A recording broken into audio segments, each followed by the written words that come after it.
grabar.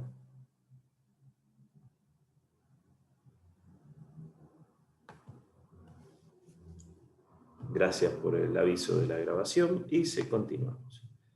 Bien, hay algunas variaciones diarias. Esto ya lo habíamos visto, pero quiero que lo recuerden porque variación en la cantidad de eritrocitos o glóbulos rojos. Variaciones diarias, digamos, es muy poco en realidad. La idea es que el cuerpo tiene que mantener una cantidad mínima y constante de glóbulos rojos para lo que está pasando en el ambiente, en el aire, especialmente por la cantidad de oxígeno que hay en el aire. Pero bueno, si uno, por ejemplo, de repente toma mucho agua, básicamente esa agua entra en la circulación y hace que el volumen, digamos, que se diluya un poco. Entonces, pero es una cuestión muy corta en el tiempo. La actividad muscular también, si uno es muy atleta, tiene mayor cantidad de glóbulos rojos. ¿Por qué? Porque los músculos son los mayores consumidores, el cerebro y los músculos son los órganos que mayor requieren oxígeno. Por lo tanto, alguien que entrena bastante, que tiene mucha actividad muscular, requiere, el cuerpo se va adaptando a esa actividad muscular y genera mucho más glóbulos rojos, de manera de que en el momento del ejercicio, en el momento del entrenamiento, haya la suficiente cantidad de oxígeno para que los músculos puedan generar energía. Bueno, hay una pequeña diferencia de género, una cuestión genética, y a su vez hay algunas diferencias que tienen que ver con ciclos estrales normales en mujeres o diferencias hormonales. En general, los andrógenos, las hormonas masculinas, estimulan la eritropoyesis y los estrógenos la inhiben, pero es como una generalidad. Eso sería una mínima explicación de por qué entre hombres y mujeres hay más o menos glóbulos rojos. De hecho, los valores normales son diferentes. Una cosa importante, bueno, el embarazo, la contracción del vaso, por ejemplo, cuando uno de repente hace un ejercicio de golpe, el vaso tiene muchos eritrocitos secuestrados, y si eventualmente los necesitamos, se contrae de manera de que todos esos eritrocitos salen a circulación y por un momento tenemos mayor cantidad. Pero es una cuestión también fisiológica solamente para un momento particular.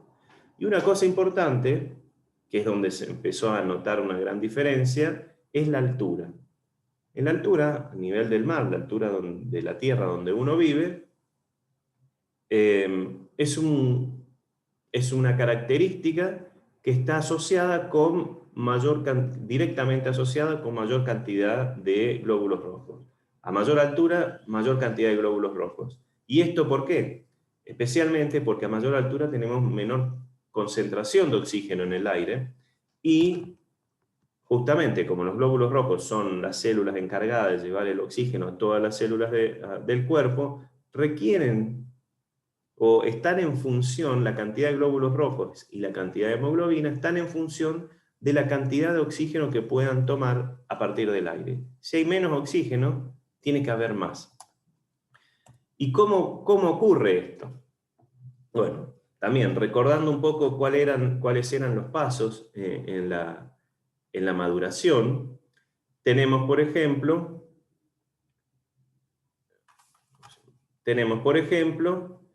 que las células madre empiezan unas pequeñas divisiones, las primeras divisiones, pequeñas no, unas pocas divisiones, y esas células, si están en un nicho particular, si están en un momento particular, y si tienen señales del ambiente de la médula ósea particulares, se van a comprometer a generar eritrocitos o glóbulos rojos. De hecho, una de las primeras cosas, el compromiso.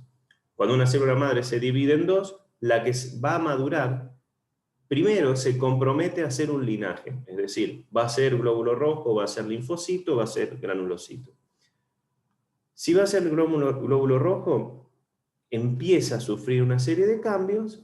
Ocurre primero como célula progenitora, como célula progenitora, va a tener estas 10, 12 divisiones, después que uno no va a notar muy bien qué le está pasando a la célula, pero si tomamos una célula en particular y vemos qué genes se están expresando, qué proteínas se están expresando, podemos darnos cuenta de que esa célula está convirtiéndose en eritrocito. Pero al principio todavía no. Una cosa importante de estas primeras es que tienen en su superficie receptores para algunas moléculas, para algunos factores de crecimiento en particular, como la interleuquina 3, el GM-CSF y la trombopoyetina. Estos cuatro, y el CSF, estas cuatro moléculas le dan la señal de que tienen que dividirse y que tienen que empezar a formarse o madurar como eritrocitos. Y estas cuatro moléculas son las que le dan la señal de que tienen que dividirse varias veces, entre 11 y 12 veces. A medida que va avanzando en la maduración, se van a convertir en otro tipo de células que se llaman CFU o unidades formadoras de colonias eritroides, que solo tienen 2 o 3 divisiones. Una cosa que va pasando en este transcurrir de células progenitoras de BFU a CFU es que van perdiendo los receptores de la membrana para estos factores de transcripción y van empezando a ganar un receptor para otro factor, no factor de transcripción, factor de crecimiento, para otro factor de crecimiento, en realidad para otra hormona, que es la eritropoyetina. A medida que van avanzando en la maduración, van perdiendo los receptores para estas moléculas y va ganando receptores para eritropoyetina. Al final de estas divisiones, cuando ya empieza a ser una célula precursora, que ya tiene algunos cambios visibles y se convierte en un proeritroblasto, estas células son sensibles y son dependientes de la eritropoyetina. La eritropoyetina, si está en el ambiente, les va a dar la señal, porque tienen receptores para eritropoyetina, de dividirse entre 1, 2, 3, 4 divisiones, es decir, amplificarse más o menos. Y no solamente amplificarse, sino también les da otras señales que tienen que ver con la maduración y con la formación de eritrocitos. Bueno, estos procesos van ocurriendo simultáneamente. A partir de cada eritroblasto se generan de 8 a 32 normoblastos, es decir, estos que están acá, estos últimos. ¿Por qué? Porque son de 3 a 5 divisiones. Cada división genera 2. Para saber este número 8, 32, es 2 a la 3, 2 al cubo es 8, o 2 a la quinta es 32. Entonces, cuando uno quiere calcular cuántas células se van a generar al final de ciertas divisiones, 2 a la n es la cantidad de división. Al final del eritroblasto policromatófilo deja de dividirse y ahí empieza especialmente a generar todo lo necesario para convertirse en glóbulo rojo. ¿Qué es esto? Generar hemoglobina, tener un citoesqueleto particular de glóbulo rojo, empezar a degenerar el núcleo, comprimirlo para finalmente expulsarlo y tomar la forma final de reticulocito de glóbulo rojo. ¿Y esto cómo está regulado? Nosotros dijimos, por ejemplo, yo les contaba de que la altura hace que uno tenga más glóbulos rojos, y es lo más común. Por ejemplo, es el famoso mal de altura. Cuando uno se va a un nivel, a la montaña un poco más alto, digamos, los que vivimos cerca del nivel del mar, como por ejemplo Buenos Aires, tenemos una cantidad de glóbulos rojos para la concentración de oxígeno que existe. Ahí está. Edgar, Sí. se te había cortado la transmisión. Ah, mira, ahora me está diciendo que sí. Bueno. En el mal de altura. Perfecto, vuelvo con el mal de altura. Cuando uno... Ahora me escuchan. Sí. Esa línea negra es que se me había cortado. Me avisó un poco tarde. Bueno, volviendo. En el mal de altura, ¿qué tenemos? Nosotros, los que vivimos en Buenos Aires, tenemos una cantidad de glóbulos rojos, una concentración de glóbulos rojos en sangre que es la óptima para la cantidad de oxígeno que existe en el aire a este nivel del mar. Cuando vamos a la montaña, cuando vamos más arriba, hay menos oxígeno, por lo tanto tenemos menor cantidad de glóbulos rojos para lo que se necesitaría tomar ese oxígeno del aire. ¿Qué pasa en ese momento? Bueno, cuando hay menor cantidad de glóbulos rojos, el cuerpo se da cuenta que está faltando oxígeno y empieza a generar, de alguna manera tiene que empezar a generar más glóbulos rojos para llevar al nivel necesario a el ambiente.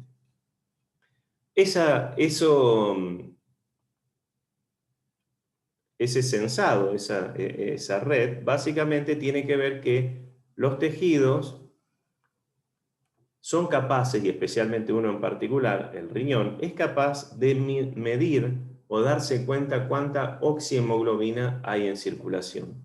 No es solamente la cantidad de glóbulos rojos, sino especialmente cuánta oxihemoglobina hay en circulación. Si hay menos oxihemoglobina, el riñón se da cuenta y genera una hormona que es la eritropoyetina. Y si recuerdan, la eritropoyetina era un factor de crecimiento que requerían los progenitores para convertirse en eritrocitos. ¿Y esta eritropoyetina qué le hace? Estimula a los progenitores para que se dividan un poco más. Recuerden que yo le había puesto que era como de 1 a 4 las divisiones. Bueno, tratan de ser la mayor cantidad de divisiones y además los estimulan para que sinteticen más hemoglobina, de manera de que los glóbulos rojos que vayan a salir a circulación salgan en mayor cantidad y con mayor concentración de hemoglobina. Si hay mayor concentración de hemoglobina, esa hemoglobina va a poder tomar el oxígeno en el intercambio gaseoso en los pulmones, aunque haya menos, como hay más concentración, toma una cantidad mayor. De manera de que ahora nuevamente hay menos oxígeno, subimos glóbulos rojos y podemos equiparar la cantidad de hemoglobina necesaria para tomar el oxígeno del aire y que el cuerpo, que vaya por todo el cuerpo y todas las células reciban la cantidad de oxihemoglobina necesaria para transferir el oxígeno y funcionar normalmente. Esta es la regulación fisiológica. De nuevo, acá se los grafiqué. Normalmente, esto es una cuestión normal. Lo que está en rojo es el ciclo que pasa en el cuerpo. Si partimos arriba de la eritropoyesis genera una masa de eritrocitos. Algunos se mueren, como el volumen plasmático es constante, en general es estable, vamos a tener una concentración de hemoglobina estable para que esta hemoglobina pueda tomar el oxígeno del aire y eventualmente va a seguir circulando dentro de los glóbulos rojos por el cuerpo. Pero especialmente cuando pasa por el riñón mide la cantidad de oxihemoglobina y va a secretar una cantidad de eritropoyetina que estimula la eritropoyesis. Todo lo que está acá arriba, básicamente la eritropoyesis, la masa de eritrocito, el volumen plasmático y la hemoglobina, tiene que ver con cuánta eritropoyetina hay. Y esa eritropoyetina tiene que ver con cuánto oxígeno hay en el aire. O, en realidad, más que en el aire, cuánto oxígeno hay en el intercambio gaseoso en los pulmones. ¿Y eso cómo se mide o qué es lo que lo hace variar? El consumo de oxígeno de los tejidos, por ejemplo. El oxígeno atmosférico, cuestiones de altura. Si tenemos algún problema de vaso sanguíneo, algunos problemas en la forma y en la distribución, problemas cardíacos o problemas en los pulmones, por ejemplo, si uno es fumador tiene un montón de alquitrán en los pulmones, de manera de que el oxígeno no pasa tan fácilmente, no se intercambia tan fácilmente en los alvéolos. Por lo tanto, la concentración de oxígeno en sangre es menor. Un fumador, en general, tiene un poco más de glóbulos rojos porque para su cuerpo está en hipoxia o está con falta de oxígeno normalmente. Bueno, como otro resumen, es y se los vuelvo a repetir porque muchas veces me ha pasado durante estos años, cuando yo pregunto, ¿en dónde se mide o cuál es el órgano que es responsable del censado del oxígeno? ¿Qué tienen que responder ustedes? Por favor, pueden escribirlo o pueden habilitar los micrófonos. ¿Cuál es el órgano responsable de censar la cantidad de oxígeno necesario? Acá alguien puso riñón, otro pregunta riñón. ¿A ustedes qué les parece? Si les pongo especialmente si están mirando esta imagen.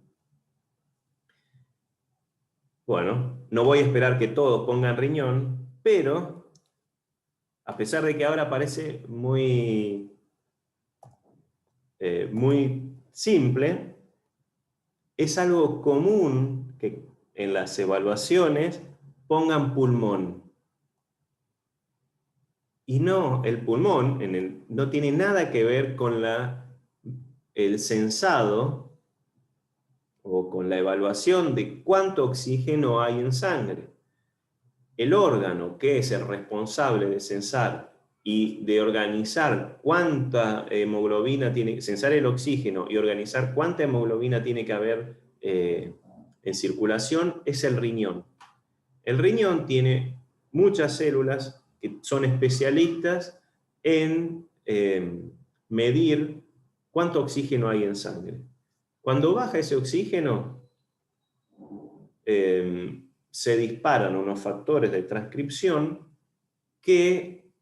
se activan unos factores de transcripción que hacen que el gen de la eritropoyetina se exprese. Se expresa el gen, se genera la proteína eritropoyetina y se secreta a circulación. Lo normal, en una situación normal, con una concentración de oxígeno normal, por ejemplo, ahora,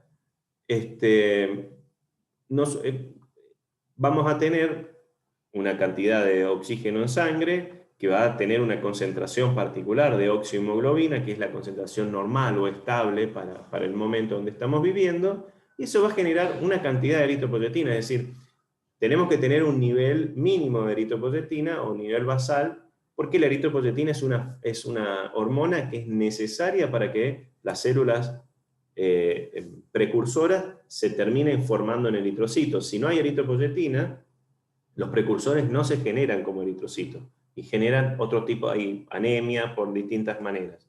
Entonces, esto es lo normal. Los números que van a encontrar varían, depende de los textos donde busquen, van más o menos de 1,8 a 40 miliunidades por mililitro. Para mí, estuve buscando varios textos y esto es como lo más normal, pero puede ser un poquito menos, inclusive si a veces se hacen dosajes de eritropoyetina y se encuentra 0 y se lo considera normal, pero bueno, esto sería como un nivel normal que hay en sangre, en suero en realidad, de eritropoyetina en todo momento. Y estos niveles son los necesarios para que genere la eritropoyesis normal. Recuerden que se están generando miles de millones de eritrocitos por hora. Se muere aproximadamente el 1%, y el 1% se tiene que estar generando activamente. Y tenemos miles de millones que están en constante generación. Y en esa generación la eritropoyetina es necesaria, digamos, es obligatoria. Si no hay eritropoyetina, las células no pueden madurar y no pueden generar. Entonces, está siempre. Ahora, ¿qué pasa cuando baja el oxígeno? Cuando baja el oxígeno, baja la oximoglobina, el riñón se da cuenta que menos oximoglobina genera más eritropoyetina. Entonces, baja la oximoglobina, el riñón produce más eritropoyetina. Y en general vamos a ver que si uno lo fuera a medir en sangre, tendríamos más de 40.000 unidades, y esa eritropoyetina está circulando y llega a la médula ósea, donde están los precursores, y va a estimular la eritropoyesis. Por lo tanto, va a aumentar la masa de eritrocitos. Y no solamente la masa, aumenta la masa y aumenta la cantidad de hemoglobina que tienen. Es decir, por eso está, si fijan los colores, acá están más claritos. Cuando les cambie, acá están más claritos. Y cuando disminuye el oxígeno, los eritrocitos tenemos en mayor cantidad y aparte con mayor hemoglobina. Eso hace de que a pesar de que haya menos oxígeno en el aire, o en sangre en realidad, la hemoglobina, como hay más cantidad, lo puede secuestrar, se puede unir, el oxígeno se puede unir, y aumenta la cantidad de oxihemoglobina. Es decir, aumenta la cantidad de oxígeno que está disponible para los tejidos. Y esto, a ver, esta disminución de la hemoglobina puede pasar por dos cosas. No solamente que disminuya la hemoglobina, en principio, sino también puede pasar de que o disminuye la cantidad de glóbulos rojos, porque la hemoglobina está dentro de los glóbulos rojos. Si los glóbulos rojos están disminuidos en número, tenemos menos hemoglobina. O puede ser que la concentración de hemoglobina esté disminuida, es decir, dentro de cada glóbulo rojo haya menos hemoglobina, a pesar de que están en número, en glóbulos rojos en cantidad normal, pero menos hemoglobina. Por lo tanto, de igual manera, existe una disminución de la oxihemoglobina. La otra forma que ya vimos es la disminución del oxígeno. Estos tres primeros son las tres grandes cosas que hacen que disminuya la oxihemoglobina, o que disminuya la hemoglobina total, que disminuyan los glóbulos rojos, o que disminuya el oxígeno. Después hay otros factores que lo hacen modificar, como son las hormonas, la temperatura.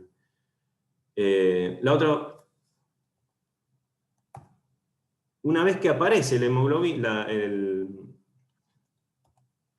una vez que aparece la eritropoyetina, en ese aparecer hace que los precursores empiecen a dividirse más. Y para dividirse más y para generar más hemoglobina, requieren algunos factores en particular. Aparte de toda la energía necesaria y todos los nutrientes que el cuerpo le va a aportar, recuerden que están cerca en la médula ósea, cerca de adipocitos, que les van a pasar energía. No solamente necesitan eso, sino necesitan algunas moléculas en particular, como el ácido fólico y la vitamina B12, ¿para qué? Una, porque son cofactores necesarios para el ácido fólico, especialmente para la generación en la división, para la síntesis de ADN, y además la vitamina B12, que es también cofactor de otras enzimas, pero es muy importante, por ejemplo, para la generación del grupo hemo, de la hemoglobina. Por lo tanto, si faltan algunas de estas dos, vamos a tener un problema de que las células no van a poder terminar las divisiones, o no van a poder terminar la cantidad de hemoglobina que tienen que generar. Por lo tanto, se generan divisiones abortivas que terminan en células que se van a morir. Si no pueden generar la división o si no pueden generar hemoglobina, disparan un mecanismo de apoptosis o de muerte celular programada, de manera de desaparecer. Y finalmente la eritropoyetina, a pesar de haber aumentado y haberle dado la señal de que tiene que aumentar la cantidad de glóbulos rojos y de hemoglobina, como las células no lo pueden hacer, se terminan suicidando. Bueno, acá, y ya como para ir cerrando los últimos temas, recuerdan que yo les había contado en la clase número 1 o la 2, la parte de biología celular, que las células necesitan energía para todo. El eritrocito necesita energía para mantener la forma y la función, pero no tiene mitocondrias. Por lo tanto, si no tiene mitocondrias, toda la energía la tiene que hacer en el citoplasma. Y las moléculas que usan son las mismas moléculas que usan todas las células para generar energía, el ATP y el NADPH. ¿De dónde genera este ATP y este NADPH? La única manera donde lo puede generar es a partir de la glucosa. A ver cuánto estamos de tiempo.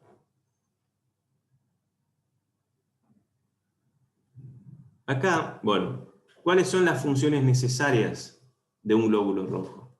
Primero, iniciar y ¿para qué necesita energía? Una es para iniciar y mantener la glucólisis, que es básicamente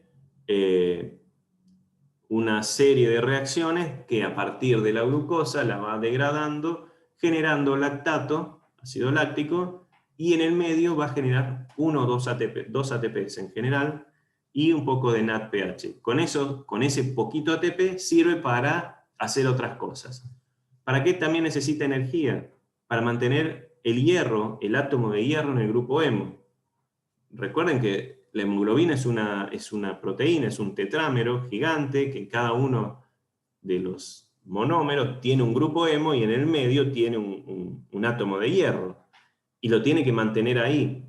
Y cada vez que, por más que uno mire siempre, recuerden, cada vez que ven una imagen de alguna célula, de una proteína, de algún ácido, de cualquier molécula viva, no es algo que está fijo y sin moverse. Es algo que tiene movimiento, que vibra de hecho.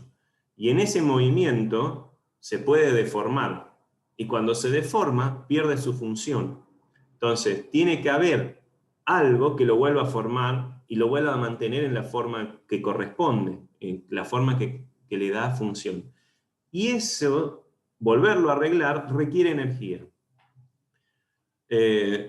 Después también tenemos transporte iónico. Recuerden que en la membrana del glóbulo rojo hay un montón de transportadores de proteínas que dejan entrar o salir iones para mantener la estructura. No solamente la forma del eritrocito, sino también la concentración de iones o de sales afuera y adentro de la membrana para que no se reviente. Y hay otra parte que es recuperación de nucleótidos, a pesar de que ahí esté un poco mal escrito, recuperación de nucleótidos, que es, bueno, el ATP es un nucleótido. De hecho, el ATP, el ADP, es un nucleótido, entonces de alguna manera tiene que regenerarlo de ADP a ATP, de una molécula de alta energía, para que después esa energía pase a otras reacciones químicas. Entonces, los glóbulos rojos tienen 4 fuentes de energía. La glucólisis anaerobia, la 1 y la 2 están relacionadas. Y el metabolismo óxido reductor, que es vía de las pentosas, es básicamente, si vuelven a la clase número 2, en la glucólisis anaerobia lo que hace es tomar una molécula de glucosa y partirla en una serie de pasos hasta el lactato y en el medio generar ATP. Lo mismo que la vía de las pentosas. Lo único que en la vía de las pentosas existe una molécula diferente que se llama el glutatión, que es una molécula que mantiene el estado de óxido-reducción de las otras moléculas. Y eso es muy importante. ¿Por qué? Porque a medida que va pasando el tiempo, las proteínas se van oxidando. Y cuando se oxidan, pierden su forma. Y si pierden su forma, pierde su función. Entonces, de alguna manera, la célula tiene que evitar que se oxiden esas proteínas. ¿Y cómo lo evita? Con una molécula que es el glutatión reducido, que sirve para, cuando hay una molécula oxidada, viene el glutatión se oxida y la otra molécula se reduce, volviendo la molécula que necesitamos que funcione bien en manera reducida, se reduce cuando el glutatión se oxida. Y una vez que está oxidado no sirve más ese glutatión. ¿Cómo hacemos para regenerarlo? Sí. ¿Cómo hacemos para regenerarlo? Con esta vía de las... Se cortó, te quedaste pausado. Sí, sí. ¿Ahora volví? Sí, perfecto. Bueno. Ahora sí. Y el tercero era el de cómo generar ATP a partir de ADP, y el cuarto, que es también que se llama sistema de diaforasas porque hay un par de enzimas que son las diaforasas, que mantienen al hierro que está en el grupo hemo en su estado reducido. En hierro, el hierro tiene varias valencias, es decir, tiene varias formas de unirse a otras moléculas. El hierro 2 es el que funciona para cargar oxígeno. Si el hierro se pasa a hierro 3, que es otro, está en un estado oxidado, no puede unirse al oxígeno. Es decir, la hemoglobina estaría perfecta, el grupo hemo estaría perfecto con su hierro, pero ese hierro no es capaz de mantener oxígeno unido. Por lo tanto, hay un sistema que lo mantiene al hierro como hierro 2, que es el funcional para cargar el oxígeno. Si cualquiera de estos, ¿por qué es importante? Porque si cualquiera de estos sistemas falla, vamos a tener menos hemoglobina, o menos hemoglobina funcional. Y muchas, aunque no es la parte, no es lo